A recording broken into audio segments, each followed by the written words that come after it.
ਕਬੀਲੇ ਦੇ ਨਾਲ ਸੰਬੰਧਿਤ ਜਿਹੜੀਆਂ ਉਹਨਾਂ ਦੇ ਅਧਿਐਨ ਦੀਆਂ ਸੀਮਾਵਾਂ ਤੇ ਸੰਭਾਵਨਾਵਾਂ ਉਹਨਾਂ 'ਤੇ ਗੱਲ ਕਰਦੇ ਹਾਂ। ਜਿਵੇਂ ਡਾਕਟਰ ਮੋਹਨ ਤਿਆਗੀ ਜੀ ਵੀ ਕਹਿ ਕੇ ਗਏ ਆ, ਉਹਨਾਂ ਨੇ ਅੰਗਰੇਜ਼ੀ ਭਾਸ਼ਾ ਦੇ ਵਿੱਚ ਜਾਂ ਜਿਹੜੇ ਅੰਗਰੇਜ਼ਾਂ ਦੇ ਦੁਆਰਾ ਹੋਏ ਕੰਮ ਆ ਕਬੀਲਿਆਂ 'ਤੇ, ਉਹਨਾਂ 'ਤੇ ਗੱਲ ਕੀਤੀ ਸੀਗੀ। ਉਸ ਗੱਲ ਨੂੰ ਮੈਂ ਥੋੜ੍ਹਾ ਜਿਹਾ ਆਪਣੇ ਨਜ਼ਰੀਏ ਨਾਲ ਦੇਖਣਾ ਚਾਹੁੰਦਾ ਵੀ ਜਿਹੜੇ ਅੰਗਰੇਜ਼ਾਂ ਨੇ ਕਬੀਲਿਆਂ ਸੰਬੰਧੀ ਕੰਮ ਕਰਾਏ ਆ, ਉਹਦੇ ਪਿੱਛੇ 3 ਕਾਰਨ 4 ਜਿਹੜੇ ਮੈਨੂੰ ਆਉਂਦੇ ਆ ਵੀ ਸਮੇਂ ਦੇ ਵਿੱਚ ਉਹ ਕਾਰਨ ਹੋ ਸਕਦੇ ਆ। ਸਭ ਤੋਂ ਪਹਿਲਾਂ ਇਹ ਸੀਗਾ ਵੀ ਜਿਹੜੀ ਉਹਨਾਂ ਦੀ ਘਮੰਦੂ ਬਿਰਤੀ ਆ ਕਬੀਲਿਆਂ ਦੀ, ਕਿਉਂ ਕਬੀਲੇ ਉਹ ਟੇਕੇ ਨਹੀਂ ਬੈਠਦੇ, ਕਦੀ ਕਿਤੇ ਤੁਰੇ ਫਿਰਦੇ ਸੀਗੇ। ਦੂਸਰਾ, ਉਹਨਾਂ ਦਾ ਵੱਖਰਾ ਅਤੇ ਜਿਹੜਾ ਨਿਆਂ ਪ੍ਰਬੰਧ ਸੀਗਾ ਉਹ ਉਹਨਾਂ ਦਾ ਆਪਣਾ ਸੀਗਾ, ਅਤੇ ਉਹ ਉਹਨਾਂ ਦੀ ਅੰਗਰੇਜ਼ਾਂ ਦੀ ਅਧੀਨਤਾ ਤੋਂ ਜਿਹੜੇ ਸੀ ਇਨਕਾਰੀ ਸੀਗੇ। 2 ਕਾਰਨ ਹੋ ਗਏ ਜੀ। ਤੀਸਰਾ ਕੀ ਸੀ, ਬਹੁਤ ਸਾਰੇ ਹਵਾਲੇ ਵੀ ਮਿਲਦੇ ਵੀ ਜਿਹੜੇ ਅੰਗਰੇਜ਼ਾਂ ਦੀ ਜਿਹੜੀ ਸਰਕਾਰੀ ਪ੍ਰਾਪਰਟੀ ਹੈ ਉਹਨਾਂ ਦੀ ਉਹ ਚੋਰੀ ਕਰ ਲੈਂਦੇ, ਨੁਕਸਾਨ ਪਹੁੰਚਾਉਂਦੇ ਸੀਗੇ। ਅੰਗਰੇਜ਼ਾਂ ਨੇ ਇਹਨਾਂ ਤੋਂ ਦੁਖੀ ਹੋ ਕੇ ਫਿਰ ਜਿਹੜੇ ਉਹ ਇੱਕ ਹਵਾਲਾ ਵੀ ਮਿਲਦਾ ਉਹਨਾਂ ਦਾ ਵੀ ਸੰਨ ਲਾ ਕੇ ਚੋਰੀ ਕਰਦੇ ਆ ਕਬੀਲੇ ਜਿਹੜੇ ਹੈਗੇ ਆ। ਕਬੀਲੇ ਦੇ ਵਿੱਚ ਹਵਾਲਾ ਮਿਲਦਾ ਮੌਖੀ ਰੂਪ ਦੇ ਇੱਕ ਟੇਕੂ ਤੇ ਪੰਜੂ ਨਾਂ ਦੇ 2 ਜਿਹੜੇ ਆ ਚੋਰ ਹੋਏ ਆ, ਉਹਨਾਂ ਬਾਰੇ ਉਹਨਾਂ ਲਾਈਨਾਂ ਬਣਾਈਆਂ, ਟੇਕੂ ਤੇ ਪੰਜੂ ਕਰਨ ਚੋਰੀਆਂ, ਚੱਲਦੀ ਗੱਡੀ ਦੇ ਵਿੱਚੋਂ ਲਾਉਣ ਬੋਰੀਆਂ। ਅਤੇ ਫਰੀਦਕੋਟ ਦੇ ਰਾਜੇ ਨੇ ਸਿਲਾਂ ਦਬਾ ਕੇ ਰੱਖੀਆਂ, ਟੇਕੂ ਤੇ ਪੰਜੂ ਨੇ ਉਹਨਾਂ ਤੋਂ ਬਚਾ ਕੇ ਚੁੱਕੀਆਂ। ਮਤਲਬ ਮੌਖਿਕ ਪਰੰਪਰਾ ਦੇ ਵਿੱਚ ਵੀ ਤਾਂ ਲਿਖਤੀ ਹਵਾਲੇ ਮਿਲਦੇ ਵੀ ਉਹ ਚੋਰੀ ਪੇਸ਼ਾ ਸੀ। ਹੋ ਸਕਦਾ ਵੀ ਉਹ ਆਪਣੀ ਭੁੱਖ ਨੂੰ ਦੂਰ ਕਰਨ ਵਾਸਤੇ ਚੋਰੀ ਕਰਦੇ ਹੋਣ, ਪਰ ਉਹ ਇੱਕ ਉਹਨਾਂ ਨੇ ਅੰਗਰੇਜ਼ਾਂ ਦੇ ਨੱਕ ਦੇ ਵਿੱਚ ਦਮ ਕਰ ਰੱਖਿਆ ਸੀਗਾ, ਜਿਹਦੇ ਕਰਕੇ ਅੰਗਰੇਜ਼ਾਂ ਨੇ 1871 ਦੇ ਵਿੱਚ ਉਹਨਾਂ 'ਤੇ ਜਰਾਇਮ ਪੇਸ਼ਾ ਐਕਟ ਲਗਾ ਕੇ ਅਤੇ ਉਹਨਾਂ ਨੂੰ ਇੱਕ ਪਿੰਡਾਂ ਦੇ ਵਿੱਚ ਬਿਠਾ ਕੇ ਇੱਕ ਥਾਂ 'ਤੇ ਸੀਮਿਤ ਕਰ ਦਿੱਤਾ। ਉਸ ਤੋਂ ਬਾਅਦ ਸ਼ੇਰ ਸਿੰਘ ਸ਼ੇਰ ਦਾ ਕੰਮ ਆਉਂਦਾ ਜੀ। ਉਹਨਾਂ ਨੇ ਸ਼ਿਕਲੀਗਰ ਕਬੀਲੇ ਅਤੇ ਗਾਡੀ ਲੋਹਾਰ ਕਬੀਲੇ 'ਤੇ ਕੰਮ ਕੀਤਾ। ਉਹਦੀਆਂ ਮੈਨੂੰ ਸਮਾਵਾਂ ਇਹ ਲੱਗਦੀਆਂ ਵੀ ਉਹ ਖੁਦ ਜਿਹੜੇ ਸੀ ਇੱਕ ਟਰਾਈਬ ਦੇ ਨਾਲ ਸੰਬੰਧਿਤ ਹੋਣ ਕਰਕੇ, ਉਸ ਜਾਤੀ ਦੇ ਨਾਲ ਸੰਬੰਧਿਤ ਹੋਣ ਕਰਕੇ ਉਹਨਾਂ ਦਾ ਜਿਹੜਾ ਜ਼ਿਆਦਾ ਇੱਕ ਕਿਤਾਬ ਦਾ ਜ਼ੋਰ ਉਹ ਸਾਰਾ ਉੱਤੇ ਹੀ ਲੱਗ ਗਿਆ ਵੀ ਜਿਹੜੇ ਮਹਾਰਾਜਾ ਰਣਜੀਤ ਸਿੰਘ ਸੀਗੇ ਇਹ ਸਾਂਸੀ ਕਬੀਲੇ ਨਾਲ ਸੰਬੰਧਿਤ ਸੀਗੇ। ਉਹਦੇ ਬਾਰੇ ਉਹ ਕੋਈ ਮਤਲਬ ਉਹਦਾ ਵਿਗਿਆਨਕ ਆਧਾਰ ਵੀ ਨਹੀਂ ਦਿੰਦੇ ਗੇ। ਮੈਨੂੰ ਲੱਗਦਾ ਇਸ ਕਰਕੇ ਉਹਦੀਆਂ ਸਮਾਵਾਂ ਉਹਨਾਂ ਕਿਤਾਬਾਂ ਦੀਆਂ ਇਸ ਤਰੀਕੇ ਨਾਲ ਰਹਿ ਜਾਂਦੀਆਂ। ਉਸ ਤੋਂ ਬਾਅਦ ਆਉਂਦਾ ਜੀ ਕੇਸ ਸਿੰਘ, PC ਦੇਵ। ਉਹਨਾਂ ਦੇ ਛੋਟੇ ਕੰਮ ਆ ਜਿਹੜੇ, ਚਲੋ ਹੈ ਤਾਂ ਮੁੱਢਲੇ ਕੰਮ ਹੀ ਆ, ਪਰ ਫਿਰ ਵੀ ਉਹ ਕੁਛ ਨਾ ਕੁਛ ਅਗਲੇ ਜਿਹੜੀ ਰਿਸਰਚ ਵਾਸਤੇ ਉਹ ਖੁਜਾਰਥੀਆਂ ਨੂੰ ਕੁਛ ਨਾ ਕੁਛ ਦਿੰਦੇ ਆ। ਅੱਗੇ ਗੱਲ ਹੋਈ ਸੀਗੀ ਆਪਣੇ ਮੋਹਨ ਤਿਆਗੀ ਜੀ ਗੱਲ ਕਰਕੇ ਗਏ ਆ ਵੀ ਜਿਹੜੇ ਕਰਨੈਲ ਸਿੰਘ ਜੀ ਥਿੰਦ ਦੁਆਰਾ ਕੀਤਾ ਹੋਇਆ ਕੰਮ ਉਹ ਅੰਗਰੇਜ਼ਾਂ ਦੇ ਜਿਹੜਾ ਸੀਗਾ ਉਹਨਾਂ ਦੇ ਵਿੱਚੋਂ ਲਿਆ ਗਿਆ ਵਾ। ਪਰ ਮੈਂ ਵੀ ਵੇਖਣ ਵਿੱਚ ਆਇਆ ਵੀ ਉਹਨਾਂ ਨੇ ਸਾਡੇ ਅੰਮ੍ਰਿਤਸਰ ਦੇ ਸਰਦਾਰ ਸ਼ਿੰਗਾਰਾ ਸਿੰਘ ਆਜੜੀ ਅਤੇ ਹਜ਼ਾਰਾ ਸਿੰਘ ਆਜੜੀ ਜਿਹੜੇ 2 ਭਰਾ ਹੋਏ ਆ, ਉਹਨਾਂ ਦੀ ਜਿਹੜੀਆਂ ਲਿਖਤਾਂ ਨੂੰ ਆਧਾਰ ਬਣਾ ਕੇ ਉਸ ਜਿਹੜਾ ਰਿਸਰਚ ਉਹਨਾਂ ਨੇ ਜਿਹੜਾ ਪੇਪਰ ਲਿਖਿਆ ਵਾ ਉਹਦੇ ਵਿੱਚ ਉਹ ਵੀ ਗੱਲਬਾਤ ਉਹਨਾਂ ਨੇ ਕੀਤੀ ਆ। ਈਵਨ ਕਿ ਗਿਆਨੀ ਗੁਰਦਿੱਤ ਸਿੰਘ ਦੀਆਂ ਬਹੁਤ ਸਾਰੀਆਂ ਕਹਾਣੀਆਂ ਜਿਹੜੀਆਂ ਉਹਨਾਂ ਤੋਂ ਇਕੱਠੀਆਂ ਕੀਤੀਆਂ ਗਈਆਂ। ਉਹ ਸਾਡੇ ਉਸ ਇਲਾਕੇ ਦੇ ਬੜੇ ਵਧੀਆ ਵਿਦਵਾਨ ਰਹੇ ਆ, ਅਤੇ ਇਹ ਉਹਨਾਂ ਤੋਂ ਜਿਹੜੀ ਹੈਗੀ ਆ ਉਹਨਾਂ ਦੇ ਵਿੱਚ ਮੁੱਢਲੀ ਜਾਣਕਾਰੀ ਜਿਹੜੀ ਆ ਕਰਨੈਲ ਸਿੰਘ ਥਿੰਦ ਅਤੇ ਡਾਕਟਰ ਅਜੀਤ ਸਿੰਘ ਜੋਸ਼ੀ ਦੀਆਂ ਕਿਤਾਬਾਂ ਦੇ ਵਿੱਚ ਮਿਲਦੀ ਹੈ। ਉਸ ਤੋਂ ਬਾਅਦ ਅਗਲੀ ਸਮਾਂ ਦੀ ਗੱਲ ਕਰਦਾ ਵਾਂ ਵੀ ਜਦੋਂ ਕਬੀਲਿਆਂ ਦਾ ਅਧਿਐਨ ਸ਼ੁਰੂ ਹੁੰਦਾ ਤਾਂ 2 ਤਰ੍ਹਾਂ ਦੇ ਵਿਅਕਤੀ ਸਾਹਮਣੇ ਆਉਂਦੇ ਆ। ਇੱਕ ਤਾਂ ਹੈਗੇ ਜੀ ਜਿਹੜੇ ਕਬੀਲੇ ਨਾਲ ਸੰਬੰਧਿਤ ਵਿਅਕਤੀ ਆ, ਇੱਕ ਕਬੀਲੇ ਤੋਂ ਬਾਹਰੇ ਆ। ਉਹਨਾਂ ਦੀਆਂ ਫਿਰ ਮੈਂ ਸਮਾਵਾਂ 'ਤੇ ਲੱਭਣ ਦੀ ਕੋਸ਼ਿਸ਼ ਕੀਤੀ ਕੀ ਬਣਦੀਆਂ। ਜਿਵੇਂ ਕਿਰਪਾਲ ਕਜ਼ਾਕ ਜੀ ਆਉਂਦੇ ਆ ਜਾਂ ਵਰਿੰਦਰਪਾਲ ਸਿੰਘ ਜੀ ਨੂੰ ਪ੍ਰੋਜੈਕਟ ਮਿਲਦੇ ਆ 2। ਕਿਰਪਾਲ ਕਜ਼ਾਕ ਜੀ ਆ ਜਿਹੜਾ ਸ਼ਿਕਲੀਗਰ ਗਾਡੀ ਲੋਹਾਰ ਤੇ ਢੇਕ ਕਬੀਲੇ ਨਾਲ ਸੰਬੰਧਿਤ ਉਹਨਾਂ ਪਹਿਲਾ ਪ੍ਰੋਜੈਕਟ ਮਿਲਦਾ ਵਾ, ਪਰ ਇੱਕ ਗੈਰ ਕਬੀਲਾ ਵਿਅਕਤੀ ਹੋਣ ਕਰਕੇ ਵੀ ਬਹੁਤ ਵਧੀਆ ਉਹ ਜਿਹੜਾ ਆਪਣਾ ਜਿਹੜਾ ਨਿਭਾ ਕਰਦੇ ਆ ਉਸ ਚੀਜ਼ ਦਾ, ਕਿਉਂਕਿ ਉਹ ਆਪ ਵੀ ਮੰਨਦੇ ਵੀ ਬੜਾ ਔਖਾ ਵਾ ਕਿਸੇ ਗੈਰ ਕਬੀਲਾ ਵਿਅਕਤੀ ਵੱਲੋਂ ਕਿਸੇ ਕਬੀਲੇ ਦਾ ਅਧਿਐਨ ਕਰਨਾ। ਕਿਉਂ ਕਹਿੰਦੇ ਵੀ ਕਿਸੇ ਫਿਰਤੂ ਕਬੀਲੇ ਬਾਰੇ ਨਿੱਕੀ ਤੋਂ ਨਿੱਕੀ ਜਾਣਕਾਰੀ ਕਬੀਲੇ ਦੇ ਮੂਲ ਸਰੋਤਾਂ ਤੋਂ ਇਕੱਤਰ ਕਰਨੀ ਸੱਪ ਦੇ ਸਿਰ ਤੋਂ ਕੌਡੀ ਲੱਭਣ ਤੁਲ ਹੈ। ਖਾਸ ਕਰਕੇ ਅਜਿਹੇ ਕਬੀਲਿਆਂ ਵਿੱਚੋਂ ਸਹੀ ਤੱਥ ਲੱਭਣੇ ਹੋਰ ਵੀ ਕਠਿਨ ਹੁੰਦੇ ਹਨ, ਜੋ ਕੁਝ ਦੱਸਣ ਤੋਂ ਝਿਜਕਦੇ ਹਨ ਅਤੇ ਇੱਕ ਥਾਂ 'ਤੇ ਟੇਕੇ ਨਹੀਂ ਬੈਠਦੇ। ਉਹਨਾਂ ਬਾਰੇ ਲਿਖਿਆ ਹੋਇਆ ਬਹੁਤ ਘੱਟ ਮਿਲਦਾ ਹੈ, ਪਰ ਫਿਰ ਵੀ ਉਹਨਾਂ ਨੇ ਜਿਹੜੇ ਆਪਣੇ ਕਿਰਪਾਲ ਕਜ਼ਾਕ ਜੀ ਆ, ਉਹਨੇ ਸਭ ਤੋਂ ਪਹਿਲਾਂ ਕਬੀਲੇ ਦੀ ਜਿਹੜੀ ਸਿਧਾਂਤਕ ਵਿਆਖਿਆ ਦੀ ਗੱਲ ਕੀਤੀ ਆ, ਅਤੇ ਉਹਦੇ ਨਾਲ ਜਿਹੜੀ ਲੋਕ ਪਰੰਪਰਾ ਨੂੰ ਕਬੀਲੇ ਦੇ ਸੰਦਰਭ ਦੇ ਵਿੱਚ ਜਿਹੜਾ ਵਿਖਾਉਣ ਦਾ ਜਿਹੜਾ ਕਾਰਜ ਕੀਤਾ ਵਾ। ਹੁਣ ਆ ਜਾਂਦੇ ਜੀ ਕਬੀਲਿਆਂ ਦੇ ਉੱਪਰ ਜਿਹੜੇ ਆ ਯੂਨੀਵਰਸਿਟੀ ਦੇ ਪੱਧਰ 'ਤੇ ਜਿਹੜੇ ਖੋਜ ਕਾਰਜ ਹੋਏ ਆ, ਉਹਨਾਂ ਦੀਆਂ ਵੀ ਸਮਾਵਾਂ ਬਣ ਜਾਂਦੀਆਂ ਕੁਛ ਨਾ ਕੁਛ, ਜਿਨ੍ਹਾਂ ਦੇ ਵਿੱਚੋਂ ਮੈਂ ਲਿਖਿਆ ਵੀ ਪਹਿਲਾਂ ਜਿਹੜੇ ਕਬੀਲਾ ਬਾਹਰੀ ਵਿਦਿਆਨ ਆ, ਡਾਕਟਰ ਸੁਖਦੇਵ ਸਿੰਘ ਸੇਖੋਂ ਆ, ਗੁੱਜਰ ਕਬੀਲੇ ਦੇ ਕੰਮ ਉਹਨਾਂ ਦਾ, ਲਖਵਿੰਦਰ ਸਿੰਘ ਆ, ਤਜੇਸ਼ਵਰ ਬਾਵਾ ਵਾ ਮੇਰੇ ਵੱਲੋਂ, ਜਾਂ ਲਖਵੀਰ ਸਿੰਘ ਦੁਆਰਾ ਕੰਮ ਕੀਤਾ। ਉਹ ਸਮਾਵਾਂ ਕੀ ਬਣਦੀਆਂ ਵੀ ਇੱਕ ਤਾਂ ਵੀ ਉਹਨਾਂ ਨੂੰ ਜਿਹੜਾ ਲੰਮਾ ਸਮਾਂ ਕਬੀਲੇ ਦੇ ਵਿੱਚ ਰਹਿਣ ਦਾ ਸਬੱਬ ਨਹੀਂ ਬਣਦਾ ਗਾ। ਜਿੰਨੀ ਕੁ ਸੀਮਾ, ਜਿੰਨਾ ਕੁ ਆਪਣਾ ਪ੍ਰੋਜੈਕਟ ਸ਼ੁਰੂ ਹੁੰਦਾ ਜਾਂ ਕੋਈ ਖੋਜ ਕਾਰਜ ਸ਼ੁਰੂ ਹੁੰਦਾ ਯੂਨੀਵਰਸਿਟੀ ਵੱਲੋਂ, ਜਿੰਨਾ ਕੁ ਨਿਰਧਾਰਿਤ ਸਮਾਂ ਮਿਲਦਾ ਉਹਦੇ ਵਿੱਚ ਹੀ ਉਹਨੂੰ ਕੰਮ ਸੰਪੰਨ ਕਰਨਾ ਪੈਂਦਾ। ਇਹ ਸਮਾਵਾਂ ਰਹਿ ਜਾਂਦੀਆਂ ਉਹਦੀਆਂ। ਦੂਸਰੀ ਆ ਵੀ ਕਬੀਲੇ ਦੇ ਕੁਝ ਟੈਬੂ ਹੁੰਦੇ ਜਿਹੜੇ ਬਾਹਰਲੇ ਵਿਅਕਤੀਆਂ ਨੂੰ ਕਬੀਲੇ ਦੇ ਵਿੱਚ ਐਂਟਰ ਨਹੀਂ ਹੋਣ ਦਿੰਦੇ। ਉਹ ਰੋਕਦੇ ਆ। ਤੇ ਇਸ ਕਰਕੇ ਲੱਗਦਾ ਵੀ ਜਿਹੜੀ ਜਾਣਕਾਰੀ ਨਾ ਸਾਰੀ ਜਾਣਕਾਰੀ ਬਾਹਰ ਨਹੀਂ ਆਉਂਦੀ ਗੀ ਕਿਸੇ ਗੈਰ ਕਬੀਲਾ ਵਿਅਕਤੀ ਵੱਲੋਂ, ਕੁਛ ਨਾ ਕੁਛ ਜਿਹੜੀਆਂ ਗੱਲਾਂ ਰਹਿ ਜਾਂਦੀਆਂ ਅੰਦਰ। ਜਿਵੇਂ ਇਵਨ ਕਿ ਮੈਂ ਵੀ ਜਦੋਂ ਕੰਮ ਸ਼ੁਰੂ ਕੀਤਾ ਸੀਗਾ ਤੇ ਮੈਂ ਜਦੋਂ ਸਟਾਰਟਿੰਗ ਦੇ ਵਿੱਚ ਜਾਣਾ ਸ਼ੁਰੂ ਕੀਤਾ ਤੇ ਇੱਕ ਬੜਾ ਵੱਲਾ ਜਿਹਾ ਸ਼ਬਦ ਬੌਰੀਏ ਬੋਲਿਆ ਕਰਨ, ਕਾਗੜੋ ਆਈ ਗਿਓ। ਮੈਂ ਬੜਾ ਹੈਰਾਨ ਹੋਇਆ, ਇੱਕ ਮੈਨੂੰ ਭਾਸ਼ਾ ਨਹੀਂ ਸੀ ਆਉਂਦੀ, ਭਾਸ਼ਾ ਵੀ ਜਿਹੜੀ ਕਬੀਲੇ ਦੀ ਗੁਪਤ ਭਾਸ਼ਾ ਵੀ ਉਹ ਵੀ ਜਿਹੜਾ ਰਿਸਰਚ ਦੇ ਕੰਮ ਨੂੰ ਰੋਕਦੀ ਹੈ। ਪਰ ਹੌਲੀ ਹੌਲੀ ਮੈਨੂੰ ਪਤਾ ਲੱਗਾ ਵੀ ਇਹ ਕਾਗੜੋ ਨਾ ਮੈਨੂੰ ਕਹਿੰਦੇ ਆ ਵੀ ਕਹਿੰਦੇ ਕਾਂ ਆ ਗਿਆ ਸਾਡੇ ਘਰੇ, ਵੀ ਗੱਲ ਲਕੋਲੇ ਨੂੰ ਕੋਈ ਗੱਲ ਨਹੀਂ ਦੱਸਣੀ ਗੀ। ਮਤਲਬ ਜਿਹੜਾ ਵਿਹਾਰ ਉਹਨਾਂ ਦਾ, ਫਿਰ ਜਿਵੇਂ ਕਬੀਲੇ ਦੇ ਵਿੱਚ ਫਿਰ ਮੈਂ ਉਹਨਾਂ ਦਾ ਮੜ੍ਹੋਂ ਬਣਿਆ, ਉਸ ਤੋਂ ਬਾਅਦ ਵਾਲੀਓਂ ਬਣਿਆ। ਮਤਲਬ ਉਸ ਤੋਂ ਤੱਕ ਦਾ ਸਫ਼ਰ ਜਿਹੜਾ ਉਹਨਾਂ ਦੇ ਨਾਲ ਰਹਿ ਕੇ ਕੀਤਾ ਵਾ। ਫਿਰ ਉਹਨਾਂ ਦਾ ਵਿਸ਼ਵਾਸ ਜਿੱਤ ਕੇ ਉਹਨਾਂ ਨਾਲ ਕੰਮ ਸ਼ੁਰੂ ਕਰਨੇ ਕੀਤੇ ਆ। ਇਸ ਤਰ੍ਹਾਂ ਸਾਂਸੀ ਕਬੀਲੇ ਦੇ ਵਿੱਚ ਗੋਰ ਤੇ ਕੋਰ ਦਾ ਸੰਕਲਪ ਆਉਂਦਾ ਵਾ। ਸ਼ਿਕਲੀਗਰ ਕਬੀਲੇ ਵਿੱਚ ਆਪਾਂ ਨੂੰ ਦੇ ਡਾਬੂ। ਫਿਰ ਜਦੋਂ ਮੈਂ ਭਾਸ਼ਾ ਸਿੱਖ ਲਈ ਤਾਂ ਮੈਂ ਉਹਨਾਂ ਨੂੰ ਕਹਿੰਦਾ ਸੀ, ਮੈਂ ਕਿਹਾ ਵੀ ਹਾਂ ਵੀ ਬੌਰੀਆ ਹੀ ਹੋ। ਹੁਣ ਮੇਰੀ ਲੈਂਗੁਏਜ ਦਾ ਟੱਚ ਤਾਂ ਲਗਭਗ ਰਲਦਾ ਥੋੜ੍ਹਾ ਬਹੁਤਾ। ਉਹਨੇ ਮੇਰੇ ਨਾਲ ਕਰਕੇ ਉਹਨੇ ਕਹਿਣਾ ਵੀ ਬੌਰੀਆ ਦੀ ਤੁਹਾਨੂੰ ਭਾਸ਼ਾ ਆਉਂਦੀ ਆ, ਪਰ ਤੇਰੇ ਜਿਹੜੇ ਨੈਣ ਅਕਸ਼ਰ ਬੌਰੀਆਂ ਵਾਲੇ ਨਹੀਂ ਹੈਗੇ। ਮਤਲਬ ਇਸ ਤਰੀਕੇ ਨਾਲ ਪਛਾਣ ਕੱਢ ਲੈਂਦੇ ਆ, ਵੀ ਰੋਕ ਲੈਂਦੇ ਆ ਸਮੱਗਰੀ ਜਿਹੜੀ ਦੇਣ ਤੋਂ। ਪਰ ਇੱਕ ਗੱਲ ਮੈਂ ਇਹਦੇ ਨਾਲ ਹੋਰ ਜੋੜੀ ਆ ਵੀ ਇੱਕ ਸੰਭਾਵਨਾ ਹੋਰ ਬਣ ਜਾਂਦੀ ਆ ਵੀ ਜੇਕਰ ਤੁਹਾਨੂੰ ਨਿਗਰਾਨ ਚੰਗਾ ਮਿਲ ਜਾਂਦਾ ਵਾ, ਗੈਰ ਕਬੀਲਾ ਜਿਹੜਾ ਕੋਈ ਵਿਅਕਤੀ ਵਿਦਵਾਨ ਵਾ ਉਹ ਰਿਸਰਚ ਕਰ ਰਿਹਾ, ਉਹਨੂੰ ਵਿਦਵਾਨ ਚੰਗਾ ਮਿਲ ਜਾਂਦਾ ਜਾਂ ਕਬੀਲੇ 'ਚੋਂ ਮਿਲ ਜਾਂਦਾ ਵਾ, ਤੇ ਇਹ ਥੋੜ੍ਹਾ ਜਿਹਾ ਉਹਦਾ ਪਲੱਸ ਪੁਆਇੰਟ ਹੋ ਜਾਂਦਾ ਵਾ। ਉਹਦੀ ਸੀਮਾ ਜਿਹੜੀ ਆ ਉਹਦੀ ਗਾਂਹ ਵੱਧ ਜਾਂਦੀ ਹੈ। ਉਸ ਤੋਂ ਬਾਅਦ ਜਿਹੜੇ ਕਬੀਲੇ ਦੇ ਵਿਅਕਤੀ ਆ ਜਿਨ੍ਹਾਂ ਨੇ ਖੋਜ ਕਾਰਜ ਕੀਤੇ, ਉਹਨਾਂ ਬਾਰੇ ਗੱਲ ਕੀਤੀ ਵੀ ਉਹਨਾਂ ਦੀਆਂ ਕੀ ਸੀਮਾਵਾਂ ਵਾ। ਉਹਨਾਂ ਦੇ ਵਿੱਚ ਜਿਵੇਂ ਸ਼ੇਰ ਸਿੰਘ ਸ਼ੇਰ ਆ, ਡਾਕਟਰ ਦਰਿਆ, ਚਮਨ ਲਾਲ, ਡਾਕਟਰ ਮੋਹਨ ਤਿਆਗੀ, ਬੱਲਮ ਲੀਂਬਾ, ਜਸਵਿੰਦਰ ਸ਼ਰਮਾ ਵਰਗੇ ਜਿਹੜੇ ਵਿਦਵਾਨ ਆ ਜਾਂਦੇ ਆ। ਇਹ ਵੀ ਮੈਨੂੰ ਲੱਗਦਾ ਵੀ ਇਹ ਕਈ ਵਾਰ ਇਹ ਆਪਣੇ ਕਬੀਲੇ ਨਾਲ ਭਾਵਕ ਤੌਰ 'ਤੇ ਜੁੜੇ ਹੁੰਦੇ, ਵੀ ਸਾਰੀ ਇਨਫੋਰਮੇਸ਼ਨ ਜਿਹੜੀ ਆ ਉਹ ਨਹੀਂ ਦੇ ਸਕਦੇ ਗੇ, ਦਿੰਦੇ ਨਹੀਂ ਜਾਂ ਲਕੋ ਲੈਂਦੇ ਆ ਥੋੜ੍ਹਾ ਜਿਹਾ। ਮਤਲਬ ਉਹਨਾਂ ਦਾ ਲਗਾਅ ਹੁੰਦਾ, ਪੂਰੀ ਉਹ ਗੱਲ ਨਹੀਂ ਕੱਢਦੇ ਉਸ ਤਰੀਕੇ ਨਾਲ। ਅਤੇ ਇਸ ਵਰਗ ਦੀਆਂ ਕੋਈ ਸੀਮਾਵਾਂ ਨੂੰ ਉਹਨਾਂ ਨੇ ਆਪ ਵੀ ਲਿਖਿਆ, ਅੱਖੋਂ ਪਰੋਖੇ ਨਹੀਂ ਕੀਤਾ ਜਾ ਸਕਦਾ, ਕਿਉਂਕਿ ਬਹੁਤੀ ਵਾਰੀ ਲੰਮੇ ਸੰਪਰਕ ਤੋਂ ਬਾਅਦ ਕੀਤੇ ਗਏ ਇਹ ਅਧਿਐਨ ਵਿਸ਼ੇ ਦੀ ਵਸਤੂ ਨਿਸ਼ਠਾ ਦਾ ਧਿਆਨ ਨਹੀਂ ਰੱਖਦੇ।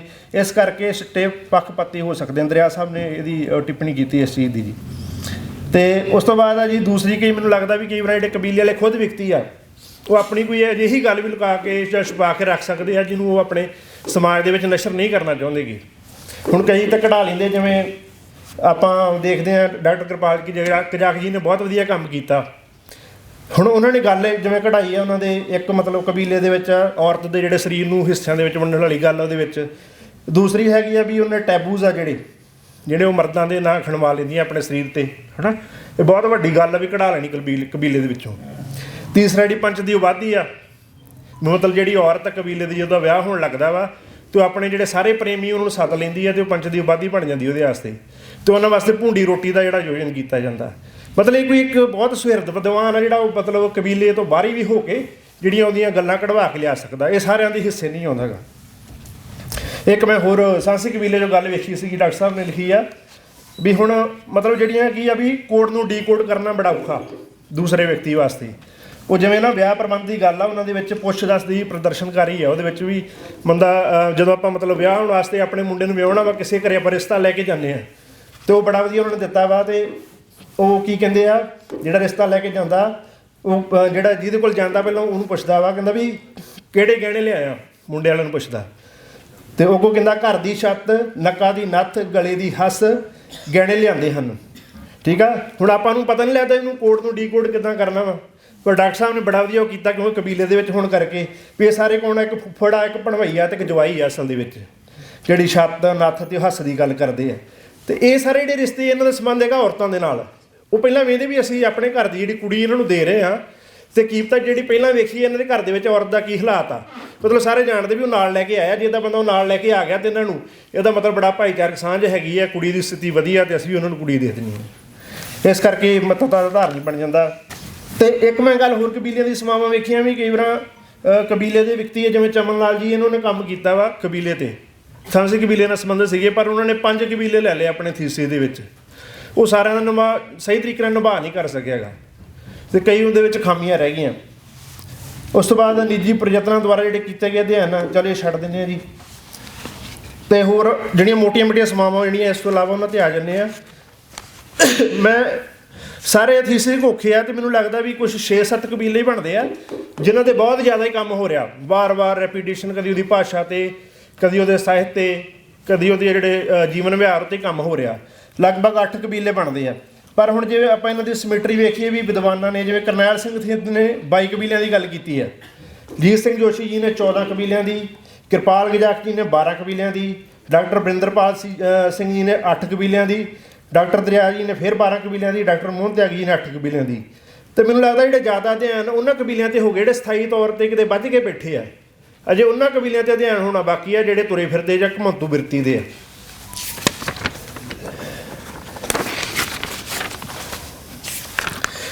ਤੇ ਕੁਛ ਅਧਿਐਨ ਮੈਂ ਵੇਖਿਆ ਵੀ ਉਹ ਨਾ ਖਾਸ ਕਿਸੇ ਇੱਕ ਹਿੱਸੇ ਦੇ ਨਾਲ ਸੰਬੰਧਿਤ, ਜਿੱਥੋਂ ਦਾ ਕੋਈ ਵਿਦਵਾਨ ਹੈਗਾ ਉਹਨੇ ਉੱਥੋਂ ਦੇ ਜਿਹੜੇ ਕਬੀਲੇ ਉਹਦੇ ਨਾਲ ਜਿਹੜੀ ਟੈਕਸਟ ਲੈ ਕੇ ਉਹਦਾ ਅਧਿਐਨ ਕਰਤਾ ਵਾ। ਪਰ ਲੱਗਦਾ ਵੀ ਜਿਵੇਂ ਸਾਰੇ ਪੰਜਾਬ ਦੇ ਵਿੱਚ ਵੇਖਿਆ ਜਾਵੇ ਤਾਂ ਉਹਦਾ ਬੜਾ ਕੁਛ ਨਿਕਲ ਸਕਦਾ। ਜਿਵੇਂ ਮੈਂ ਆਪਣੇ ਉਹ ਪਿੰਡ ਦੀ ਉਦਾਹਰਨ ਦਿੰਦਾ ਵੀ ਸਾਡੇ ਏਰੀਆ ਦੇ ਵਿੱਚ ਬਾਜੀ ਪੈਂਦੀ ਸੀ, ਛੂਲੀ ਦੀ ਛਾਲ ਮਾਰਦੇ ਸੀਗੇ, ਅਤੇ ਉਹ ਜਦੋਂ ਕਿ ਬਾਜੀਗਰ ਉਹ ਮੰਜੇ ਦੇ ਉੱਪਰ ਛਾਲ ਮਾਰਦਾ ਸੀ, ਉਹ ਅਟਕ ਜਾਂਦਾ ਸੀ ਕਈ ਵਾਰ ਉੱਪਰ ਹੀ। ਅਤੇ ਜਿਹੜਾ ਥੱਲੇ ਢੋਲ ਵਜਾਉਣ ਵਾਲਾ ਨੂੰ ਪੁੱਛਦਾ ਸੀਗਾ, ਹਾਂ ਵੀ ਕੀ ਹਾਲ ਆ ਤੇਰਾ? ਉਹ ਅੱਗੋਂ ਕਹਿੰਦਾ ਸੀ ਜਿੱਥੋਂ ਪਿੱਛੇ ਬਾਜੀ ਪਾ ਕੇ ਆਏ ਹੁੰਦੇ ਸੀ ਪਹਿਲਾਂ, ਜਿਵੇਂ ਸਾਡੇ ਪਿੰਡ ਦਾ ਨਾਂ ਲੈਂਦਾ ਸੀ, ਉਹ ਕਹਿੰਦਾ ਕੋਈ ਨਹੀਂ ਘੁਆਲੇ ਵਾਲਿਆਂ ਨੂੰ ਚੰਗੇ ਆ। ਮਤਲਬ ਉਹਦੇ ਵਿੱਚ ਕੀ ਸੀਗਾ ਵੀ ਇੱਕ ਘੁਆਲੇ ਵਾਲਿਆਂ ਦੀ ਜਿਹੜੀ ਆਰਥਿਕ ਸਥਿਤੀ, ਹੋ ਸਕਦਾ ਉਹਨਾਂ ਨੂੰ ਜਿਹੜਾ ਉਹਨਾਂ ਨੇ ਜਿਹੜਾ ਦਾਨ ਦੇਣਾ ਸੀਗਾ ਜਾਂ ਜੋ ਬਾਜੀ ਦੇ ਸਿਰ 'ਤੇ ਜੋ ਉਹਨਾਂ ਨੂੰ ਮਿਲਣਾ ਇਨਾਮ ਮਿਲਣੇ ਸੀ ਉਹ ਘੱਟ ਮਿਲੇ ਆ। ਇੱਕ ਨਾਲ ਇਹ ਸੀਗਾ ਵੀ ਸਾਡੇ ਪਿੰਡ ਦੀ ਜਿਹੜੀ ਜ਼ਮੀਨ ਆ ਉਹਨਾਂ ਕਬੀਲਿਆਂ ਤੋਂ ਥੋੜ੍ਹੀ ਜਿਹੀ ਘੱਟ ਵਧੀਆ ਸੀ। ਮਤਲਬ ਕਈ ਉਹਦੇ ਪੱਖ ਸੀਗੇ ਜਿਹੜੇ ਵੀ ਉਹ ਨਾਲ ਲੈ ਕੇ ਚੱਲਦੇ ਆ। ਅਤੇ ਇਹ ਚਾਹੀਦਾ ਵੀ ਕਬੀਲਿਆਂ ਨੂੰ ਜਿਹੜੇ ਅਧਿਐਨ ਕਰਦੇ ਉਹ ਸਾਰੇ ਪੰਜਾਬ ਦੇ ਵਿੱਚ ਕਰਦੇ, ਸਾਰੇ ਪੰਜਾਬ ਦੇ ਜਿਹੜਾ ਹੈਗਾ ਉਹਨੂੰ ਖੇਤਰ ਨੂੰ ਅਧਿਐਨ ਦਾ ਅਧਿਆਰ ਬਣਾਇਆ ਜਾਵੇ। ਉਸ ਤੋਂ ਬਾਅਦ ਇੱਕ ਮੈਨੂੰ ਲੋੜ ਇਹ ਜਾਪਦੀ ਵੀ ਕਬੀਲਿਆਂ ਦਾ ਤੁਲਨਾਤਮਕ ਅਧਿਐਨ ਹੋਣਾ ਬਹੁਤ ਜ਼ਰੂਰੀ ਹੈ, ਕਿਉਂਕਿ ਕਬੀਲਿਆਂ ਦੇ ਵਿੱਚ ਬਹੁਤ ਸਾਰੀਆਂ ਸਾਂਝਾਂ ਅਤੇ ਵੱਖਰਤਾਵਾਂ ਵੇਖਣ ਨੂੰ ਮਿਲਦੀਆਂ, ਉਹ ਆਪਾਂ ਨੂੰ ਇਸ ਅਧਿਐਨ ਦੇ ਨਾਲ ਨਿਕਲ ਕੇ ਸਾਹਮਣੇ ਆ ਸਕਦੀਆਂ। ਜਿਵੇਂ ਗਾਡੀ ਲੋਹਾਰ ਕਬੀਲਾ ਵਾ, ਉਹ ਵੀ ਮੰਨਦੇ ਵੀ ਅਸੀਂ ਰਾਜਸਥਾਨ 'ਚੋਂ ਆਏ ਹਾਂ, ਬੌਰੀਏ ਉਹ ਵੀ ਮੰਨਦੇ ਆ, ਹੋਰ ਕਬੀਲੇ ਵੀ ਆਪਦਾ ਪਿਛੋਕੜ ਉੱਥੇ ਜੋੜਨ ਦੀ ਕੋਸ਼ਿਸ਼ ਕਰਦੇ ਆ। ਅਤੇ ਜੇਕਰ ਤੁਲਨਾਤਮਕ ਅਧਿਐਨ ਹੋਣੇ ਸ਼ੁਰੂ ਹੋ ਜਾਣ, ਉਹਨਾਂ ਦੀ ਭਾਸ਼ਾ ਦੇ ਆਧਾਰ 'ਤੇ, ਉਹਨਾਂ ਦੇ ਜੀਵਨ ਵਿਹਾਰ ਦੇ ਥਾਂ 'ਤੇ ਪਤਾ ਲੱਗ ਸਕਦਾ ਵੀ ਇਹ ਕਬੀਲੇ ਕਿੱਥੋਂ ਆਏ, ਇਹਨਾਂ 'ਚ ਸਾਂਝਾ ਕੀ ਹੈ, ਵੱਖਰਤਾਵਾਂ ਕੀ ਹੈ। ਕਿਉਂਕਿ ਕਬੀਲੇ ਖੁਦ ਮੰਨਦੇ ਵੀ ਅਸੀਂ ਸਾਰੇ ਇਕੱਠੇ ਨਿਕਲੇ ਸੀ, ਜੋ ਰਾਜਸਥਾਨ 'ਚੋਂ ਨਿਕਲੇ ਸੀਗੇ, ਅਤੇ ਜਿਵੇਂ ਜਿਵੇਂ ਅਸੀਂ ਕੰਮ ਆਪਦੇ ਅਪਣਾ ਲਏ ਆ ਉਸ ਹਿਸਾਬ ਨਾਲ ਸਾਡੇ ਜਿਹੜਾ ਨਾਮ ਲੋਕਾਂ ਨੇ ਰੱਖਤੇ। ਜਿਵੇਂ ਬੌਰੀਏ ਉਹ ਬੌਰ ਲਾਉਂਦੇ ਸੀ, ਬੌਰੀਏ ਬਣ ਗਏ, ਬਾਜੀ ਪਾਉਣ ਵਾਲੇ ਬਾਜੀਗਰ ਬਣ ਗਏ, ਹੈ ਨਾ, ਨਕਲਾਂ ਜਾਂ ਨੱਟ ਖੇਡਣ ਵਾਲੇ ਨੱਠ ਬਣ ਗਏ, ਇਸ ਤਰੀਕੇ ਦੇ ਨਾਲ। ਅਤੇ ਜੇ ਆਪਾਂ ਤੁਲਨਾਤਮਕ ਅਧਿਐਨ ਕਰਾਂਗੇ ਤਾਂ ਉਹਦੇ ਵਿੱਚ ਬਹੁਤ ਸਾਰੀਆਂ ਜਿਹੜੇ ਉਹਦੇ ਪੱਖ ਉੱਭਰ ਕੇ ਸਾਹਮਣੇ ਆ ਸਕਦੇ ਆ। ਇੱਕ ਮੈਂ ਗੱਲ ਕਰਨੀ ਸੀ ਵਿਧੀ ਦੀ, ਵੀ ਕਬੀਲਿਆਂ ਸੰਬੰਧੀ ਜਿਹੜੇ ਨਾ ਦੋ ਖੋਜਕਾਰ ਜੀ ਮਿਲ ਜਾਏ ਜਿਹਦੇ ਨਾਲ ਕੋਈ ਸੁਤੰਤਰ ਵਿਧੀ ਲੈ ਕੇ ਉਹਨਾਂ ਦਾ ਅਧਿਐਨ ਕੀਤਾ ਗਿਆ। ਇਹ ਵਿਦਵਾਨਾਂ ਨੂੰ ਵੀ ਸੋਚਣਾ ਚਾਹੀਦਾ ਵੀ ਕੋਈ ਨਾ ਕੋਈ ਵਿਧੀ ਬਣਾਈ ਹੈ ਜਿਹਦੇ ਨਾਲ ਹੀ ਉਸ ਕਬੀਲੇ ਦਾ ਸਹੀ ਤਰੀਕੇ ਨਾਲ ਅਧਿਐਨ ਕੀਤਾ ਜਾ ਸਕੇ। ਡਾਕਟਰ ਦਰਿਆ ਨੇ ਇਸ ਪੱਖ ਦੇ ਵਿੱਚ ਆਪਣੀ ਜਿਹੜੀ ਪੁਸਤਕ ਹੈਗੀ ਆ ਪੰਜਾਬ ਦੇ ਕਬੀਲੇ ਅਤੀਤ ਤੇ ਵਰਤਮਾਨ, ਉਹਦੇ ਵਿੱਚ ਥੋੜ੍ਹੀ ਜਿਹੀ ਗੱਲ ਕੀਤੀ ਆ, ਉਹ ਪ੍ਰਸ਼ੰਸਾ ਦੇ ਹੱਕਦਾਰ ਨੇ। ਅਤੇ ਹੋਰ ਵਿਦਵਾਨਾਂ ਨੂੰ ਵੀ ਚਾਹੀਦਾ ਵੀ ਇਸ ਬਾਰੇ ਜੇ ਆਪਾਂ ਅਧਿਐਨ ਕਰਾਉਣੇ ਕੋਈ ਇਹੋ ਜਿਹੀ ਵਿਧੀ ਲੱਭ ਲਈਏ ਜਿਹਦੇ ਨਾਲ ਇਹਦਾ ਵਧੀਆ ਤਰੀਕੇ ਨਾਲ ਅਧਿਐਨ ਕੀਤਾ ਜਾ ਸਕੇ। ਉਸ ਤੋਂ ਬਾਅਦ ਮੈਂ ਗੱਲ ਕਰਦਾ ਜਿਹੜੀ ਆਪਾਂ ਥੀਸਿਸ ਲਿਖਣ ਤੋਂ ਪਹਿਲਾਂ ਜਿਹੜਾ ਆਪਾਂ ਡਾਟਾ ਕਲੈਕਸ਼ਨ ਕਰਦੇ ਹਾਂ, ਉਹਦੇ ਵਿੱਚ ਅਸੀਂ ਵੀਡੀਓਗ੍ਰਾਫੀ ਕੀਤੀ ਹੈ, ਜੋ ਮੈਂ ਵੀ ਕੀਤੀ ਹੈ, ਡਾਕਟਰ ਸਾਹਿਬ ਨੇ ਕਰਵਾਈ ਹੈ ਮੇਰੇ ਤੋਂ ਵੀਡੀਓਗ੍ਰਾਫੀ ਆ। ਫਿਰ ਉਹਨਾਂ ਦੀਆਂ ਕਹਾਣੀਆਂ ਇਕੱਤਰ ਕੀਤੀਆਂ, ਰਿਕਾਰਡਿੰਗ ਪਈਆਂ, ਉਹ ਜਿਹੜੀਆਂ ਜਦੋਂ ਆਪਣੀ ਐਮਫਿਲ ਹੋ ਜਾਂਦੀ ਜਾਂ PhD ਹੋ ਜਾਂਦੀ ਆ, ਉਹ ਜਿਹੜੀਆਂ ਹੈਗੀਆਂ ਵਿਦਵਾਨ ਦੇ ਕੋਲ ਹੀ ਰਹਿ ਜਾਂਦੀਆਂ, ਉਹਨਾਂ ਦਾ ਕੋਈ ਸਰੂਪ ਨਹੀਂ ਰਹਿ ਜਾਂਦਾ, ਉਹ ਹੋ ਸਕਦਾ ਨਸ਼ਟ ਵੀ ਹੋ ਜਾਣ, ਜਾਂ ਜਿਹੜੀ ਪ੍ਰੀ ਸਬਮਿਸ਼ਨ ਹੁੰਦੀ ਉਹ ਤੋਂ ਪਹਿਲਾਂ ਇੱਕ ਵਾਰ ਵਿਖਾਇਆ ਜਾਂਦਾ ਸਾਰਿਆਂ ਨੂੰ। ਜਦ ਕਿ ਮੈਂ ਚਾਹੁੰਦਾ ਵੀ ਉਹ ਇੱਕ ਵੀਡੀਓਗ੍ਰਾਫੀ ਨੂੰ ਉਹਨੂੰ ਸਾਂਭਿਆ ਜਾਵੇ ਯੂਨੀਵਰਸਿਟੀ ਵੱਲੋਂ, ਅਤੇ ਜਾਂ ਜਿਹੜੇ ਗਾਂਹ ਫਰਦਰ ਜਿਹੜੇ ਅਧਿਐਨ ਹੋ ਸਕਦੇ ਆ ਉਹਨਾਂ ਦੇ ਵਿੱਚ ਉਹਨਾਂ ਨੂੰ ਵਿਖਾ ਕੇ ਜਿਹੜੇ ਉਹਨੂੰ ਉਹ ਵੀ ਉਹਨਾਂ ਦੇ ਪੱਖਾਂ ਤੋਂ ਕੋਈ ਨਾ ਕੋਈ ਜਿਹੜੀ ਜਾਣਕਾਰੀ ਇਕੱਤਰ ਕਰ ਸਕਣ। ਕੋਈ ਡਿਜੀਟਲ ਲਾਇਬ੍ਰੇਰੀ ਦੇ ਵਿੱਚ ਵੀ ਰੱਖਿਆ ਜਾ ਸਕਦਾ ਉਹ ਵੀ, ਜਿੱਥੇ ਆ ਕੇ ਕੋਈ ਵੀ ਜਿਹੜਾ ਵਿਦਵਾਨ ਆ ਜਿਹੜਾ ਗਾਂਹ ਕਬੀਲਿਆਂ 'ਤੇ ਕੰਮ ਕਰਨ ਵਾਲਾ ਵਾ ਉਹਨੂੰ ਵੇਖ ਸਕੇ। ਇਸ ਤਰ੍ਹਾਂ ਥੀਸਿਸ ਦੀ ਗੱਲ ਵੀ ਕੀਤੀ ਜਾ ਸਕਦੀ ਆ। ਬਹੁਤ ਸਾਰੇ ਥੀਸਿਸ ਆ ਜਿਹੜੇ ਲਾਇਬ੍ਰੇਰੀਆਂ ਦੇ ਸ਼ਿੰਗਾਰ ਬਣ ਕੇ ਰਹਿ ਗਏ ਆ, ਨਾ ਤਾਂ ਉਹਨਾਂ ਦੀ ਕੋਈ ਕਿਤਾਬ ਛਪੀ ਆ, ਅਤੇ ਜੇ ਕਿਸੇ ਨੇ ਛਪਾਈ ਆ ਉਹਦੇ ਵਿੱਚ ਬਹੁਤ ਸਾਰਾ ਪੱਖ ਕੱਢ ਦਿੱਤਾ ਵਾ, ਕਿਉਂਕਿ ਪੈਸੇ ਜ਼ਿਆਦਾ ਲੱਗਦੇ ਆ, ਅਤੇ ਥੋੜ੍ਹੇ ਕਿਸੇ ਨੇ ਲੋਕ ਸਾਹਿਤ ਨੂੰ ਲੈ ਕੇ ਉੱਤੇ ਕਿਤਾਬ ਲਿਖਤੀ, ਬਾਕੀ ਸਾਰਾ ਪੱਖ ਉੱਦਾਂ ਹੀ ਰਹਿ ਗਿਆ। ਜਿਹੜਾ ਹੁਣ ਯੂਨੀਵਰਸਿਟੀ ਨਾਲ ਜੁੜਿਆ ਬੱਚਾ ਜਿਹੜਾ ਹੈਗਾ ਖੋਜਾਰਥੀ ਆ ਉਹ ਤਾਂ ਪੜ੍ਹ ਲਊਗਾ, ਜਿਹੜਾ ਆਮ ਪਾਠਕ ਆ ਉਹਦੇ ਤੱਕ ਕੋਈ ਜਾਣਕਾਰੀ ਨਹੀਂ ਪਹੁੰਚਦੀ। ਇਸ ਕਰਕੇ ਚਾਹੀਦਾ ਕੋਈ ਮਤਲਬ ਸੰਸਥਾਵਾਂ ਨੂੰ ਚਾਹੀਦਾ ਕੋਈ ਇਸ ਤਰੀਕੇ ਦਾ ਬਜਟ ਬਣਾ ਕੇ ਇਹਨਾਂ ਦੀਆਂ ਕਿਤਾਬਾਂ ਵੀ ਛਾਪੀਆਂ ਜਾਣ, ਅਤੇ ਉਹ ਬੜਾ ਵਧੀਆ ਕੰਮ ਹੋ ਸਕਦਾ ਜੇ ਪਾਠਕਾਂ ਤੱਕ ਉਹ ਜਾਊਗੀ, ਉਹ ਚਿਣਗ ਜਾਗੂਗੀ, ਅਤੇ ਹੋਰ ਕਬੀਲੇ ਬਾਰੇ ਹੋਰ ਅਧਿਐਨ ਹੋ ਸਕਦੇ ਆ।